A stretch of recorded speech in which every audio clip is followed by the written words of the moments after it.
Hey guys, what's up? It's Arjit here, and in this video today I'm going to tell you that how to turn off the power saving mode in your Samsung Galaxy J7 Prime or Prime 2.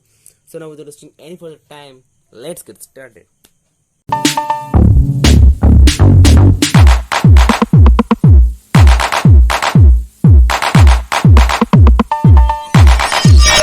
Okay friends, to do this, first of all you need your phone, of course.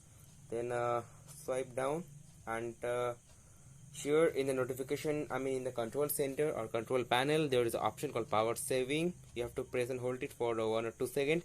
Then the option meet and custom is already applied, turned on. So if you want to turn it off, and that is also the main topic of today's video.